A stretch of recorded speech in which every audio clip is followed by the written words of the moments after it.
Okay, so we're going to go over the product and the quotient rule for derivatives.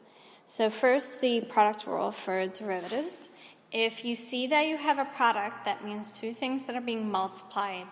So it's expressed in this rule as u and v. Now, hopefully they are of the same independent variable, in this case x, but if not, then we really need to understand the notation. So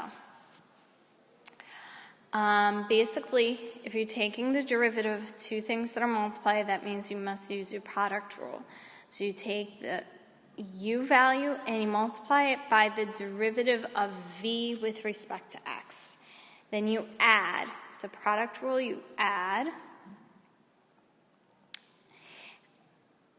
the product of v, so that's your second expression, okay, with the derivative of u with respect to x.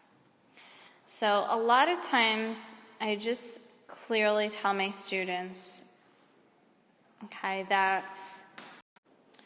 for the product rule, it's first derivative of the second plus second derivative of the first. Okay, so if you remember that, first derivative of second plus second derivative of the first, then you just did your product rule. Now, quotient rule. So as long as your expression for v is not equal to 0 somehow in the function itself, then you have the quotient, y equals u over v. So usually it's seen as a fraction. Okay, an expression in numerator, expression in denominator. So to take the derivative of this, you must use the quotient rule.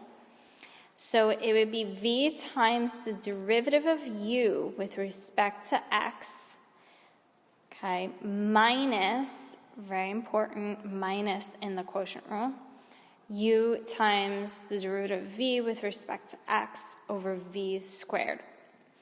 Okay, it's very important that you know the order of these rules, because if you switch them up, you're going to get completely different answers, especially if you have to plug in a value for x. Okay, so since it's so important, that's why you come up with these things to kind of memorize what to do first and second. So for the quotient rule, I tell my students bottom derivative of the top minus top derivative of the bottom over bottom squared.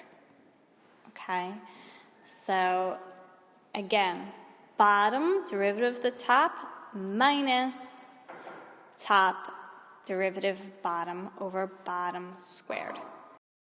Okay, so we're going to our examples. So in this particular problem, I asked to find dy over dx, and they give you y is equal to the quantity of x squared plus 1 times the quantity of x cubed plus 3. So if you're saying times or you're multiplying, that means that they are factors. And when your factors, especially two factors, are being multiplied, that means you have a product. And to find the derivative, you're going to need to use the product rule.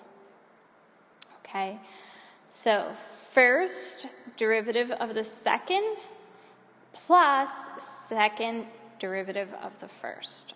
Okay, so here we go. We take the derivative of the left side of our equation, so it would be dy over dx. And by taking the derivative of the right side of our equation, once again, this is where we use our product rule.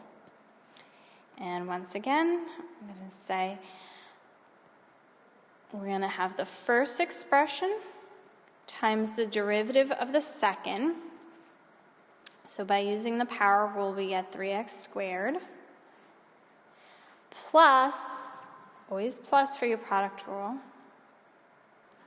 second times the derivative of the first expression. So if we use power rule, we get 2x. Okay, and we did it. We found the derivative. And we didn't have to multiply anything out, but we may want to do a little of that now. So if we multiply out and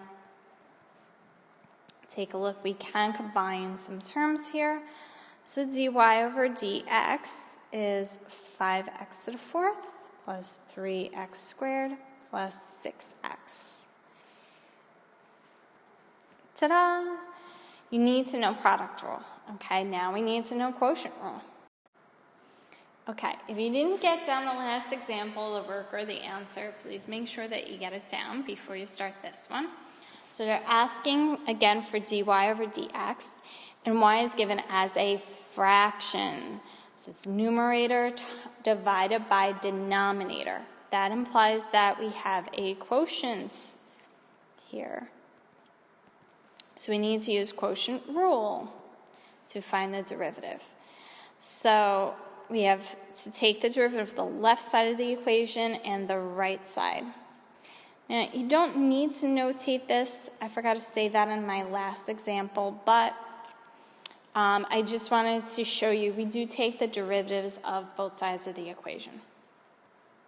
All right, so at this point, dy over dx is going to be bottom derivative of the top. So if you do derivative of the top, we get 2x minus. Remember to do minus when it comes to the quotient rule. So bottom derivative of the top minus top times the derivative of the bottom. So we get 2x by doing the product rule over bottom squared. So that's x squared plus 1 as a square. Okay, so once we did bottom derivative of the top minus top derivative of the bottom over bottom squared, we can just polish up our numerator. And this actually just becomes 4x over the quantity of x squared plus 1 squared. That got a little sloppy, I apologize. Okay, let me try to neaten that up. But yep, here we go. There's your quotient rule. Okay, and try to remember what to do first because the order does matter. Okay, good luck.